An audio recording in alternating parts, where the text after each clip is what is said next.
When it comes to our relationship with being alone, let's just say it's complicated.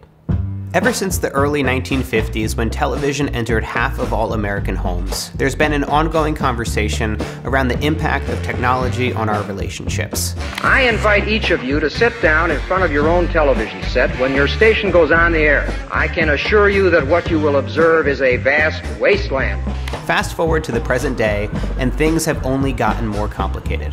Many have argued that regardless of their benefits, technology has negatively impacted our relationships, making us more siloed and disconnected. And that part is true. Most of us spend more time flicking through Instagram each day than talking with our family. We might be lonelier now than at any other point in human history, but that's not the full story.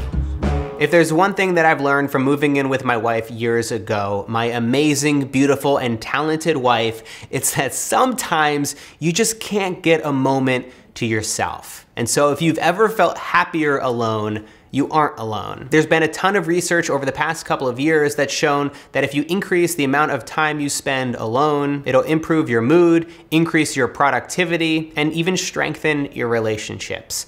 This is the case for being alone. Sometimes. This video is brought to you by my friends at Squarespace. I'll talk more about them later in the video. So one of the biggest benefits of spending time alone each day is that it helps regulate your mood. But before you pack up your bags and head for a remote cabin in the middle of the woods, you should know that it doesn't take much to reap the rewards. In a small study from the UK, researcher Thay V. Wen found that spending as little as 15 minutes alone in a room can help to balance our moods because of a deactivation effect. Her research found that this is enough time to lower high arousal moods, which is a lot less dirty than it sounds. These are basically moods when you're in a mentally charged or stimulated state, and they can range from good to bad, from excitement to fear. In the study, 75 students were left alone with their thoughts with no digital devices for 15 minutes. And the control group spent the same amount of time chatting with a research assistant. Before and after, the students filled out a questionnaire evaluating those high arousal moods like excitement, interest, fear, or distress. The results were clear. The subjects in the solitude group found that they had much less high arousal states, both negative and positive. The control group didn't. And this shows that we really don't need to go this all or nothing approach when it comes to solitude. We don't need to get away for the entire weekend. We don't need to take an entire day off to see some of the benefits of being alone. Sometimes it just takes 15 minutes. And while activities like meditation have their own benefits, sometimes they're a little intimidating and overwhelming to get into. Instead, you could go for a walk by yourself around your block, listen to music in your room, or spend some extra time in the bathroom until your legs fall asleep. Consider it an investment in your mental health. It turns out that spending time alone can also be one of the keys to building strong and long-lasting relationships. Now, I know this sounds a little bit counterintuitive, so hear me out.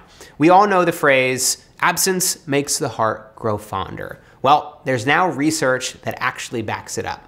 New neuroscience studies into prairie voles, who like us are in the 3 to 5% of mammals that mate for life, have a cluster of cells in their brains specifically linked to intimacy and connection that light up when reunited with their partners after being apart. But don't worry, you don't need to make the theoretical leap from rodents to humans, because there are plenty of studies on humans that back this up, that show that when people in relationships spend more time apart, they have more admiration for their partners, and they also have lengthier, more deep conversations when they come back together and reunite. Spending time apart has a bunch of other benefits for your relationship too, like building resilience and developing separate interests that make your conversations more interesting. Simply put, if you're not spending every day together, you have a lot more to talk about when you reconnect. Even the best relationships have conflicts and problems. Personally speaking, Natalie and I have a great relationship, but we do have arguments and fights every once in a while. We don't always see eye to eye. And so when I find myself in these states, sometimes I can sense that I'm getting a little bit angry. Sometimes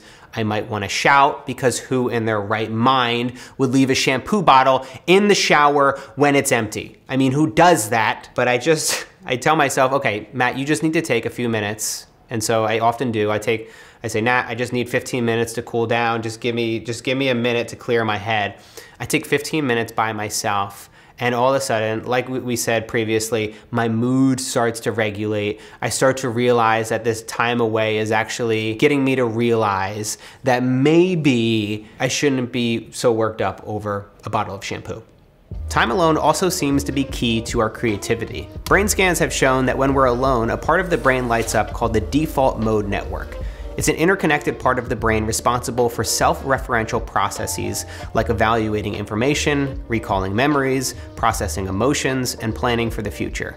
It's no coincidence that your best ideas come when you're in the shower. That's your default mode network at work. Without the usual distractions of day-to-day life, your brain actually has the space to think outside the box and to make unique connections between ideas and memories to create something new.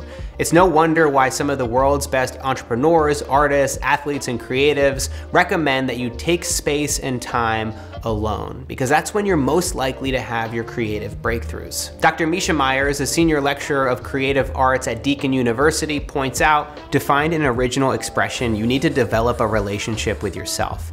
And to have a relationship with yourself, you need alone time or solitude. Myers says that she often calls upon the work of poet and writer Rainer Maria Rilke. In his book, Letters to a Young Poet, he mentions that in order to access inner wisdom, you must eschew the critics, avoid excessive self-criticism, connect to the natural world, and freely plumb the self. And this advice from 1929 holds up to this day, except maybe we would use a different word than plumb, because the word plumb sounds kind of weird. Like you could have used the word discover or investigate, basically anything but plumb. Solitude creates the space where we can create work that is truly original and impactful, like a beautifully designed website. As you know, my sponsor for this week's video is Squarespace. I've been partnering with them all year, and I recommend Squarespace all the time because I use them myself. Earlier this year, I went about rebuilding my personal website. I'd been putting it off for years, but I found some alone time to dig in and start to reimagine what it could be. And Squarespace made the process effortless. I easily dragged and dropped photos onto my homepage. Now that one's adorable. I added an email sign-up form for my newsletter, and I shared links to all my social media accounts with just a few clicks.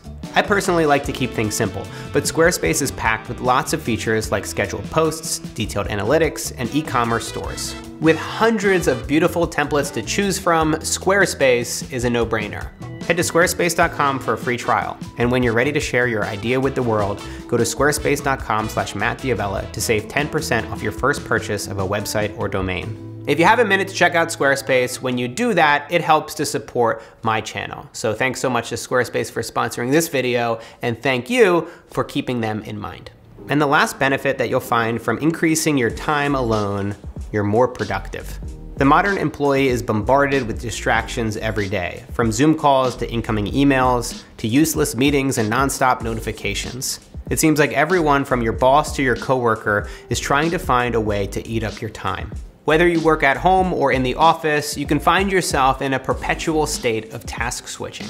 In the office, you have open floor office plans which were designed to increase collaboration and morale, but often make it difficult to find time alone to get your actual work done. And when you're working from home, there's no shortage of interruption there, from your spouse to your kids. It seems like if somebody is in a room with you, they will try to get in between you and your work. When you're alone, it's much less likely that you'll get distracted, and so you can get to work more quickly, enter a flow state, and stay there. Now, when it comes to your productivity shortcomings, the only thing you can blame is your addiction to Animal Crossing. And when it comes to the actual work we do, on a neurological level, spending time alone is one of the most effective ways for people to solve complex problems. While brainstorming in groups can be a great way to come up with interesting ideas, the best way to solve those problems is to sit down in a room by yourself and get to work. And there's a few reasons for this. We get access to that default mode network that I mentioned earlier, where we can think more laterally. We can better evaluate information, recall memories, and plan for the future. We're actually more likely to work harder when we work alone.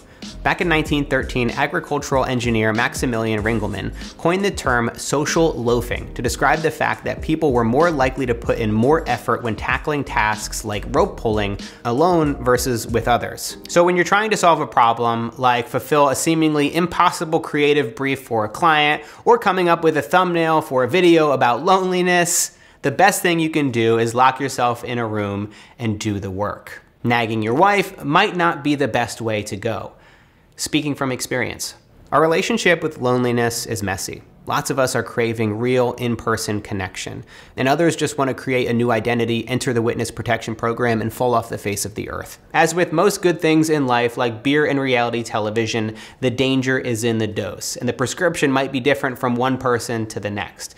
And so you need to really think through how you're going to be able to implement some alone time into your daily routines. If you have a young family, a 30-day expedition to Nepal to hike through the wilderness might not be in the cards just yet. But maybe you can carve out 15 minutes a day to read a book, to go for a walk, or to sit in a room and watch paint dry. I've personally found that it can be helpful to have these conversations with our roommates or our significant others well in advance. And so we've been conditioned as a society to feel rude for asking for time alone, and we ourselves can feel guilty when we bring it up. And so you might even mention that in the conversation that you have with them. You might tell them, hey, look, I know I feel uncomfortable asking for this. I know it feels a little bit rude to say, but every day I like to have 15 or 20 minutes by myself to cool off, to let off some steam, and to not always feel like I have to be on. Also, I forgive you for the whole shampoo thing. I hope that you have enjoyed this video, and I hope you've been inspired to carve out a little bit of me time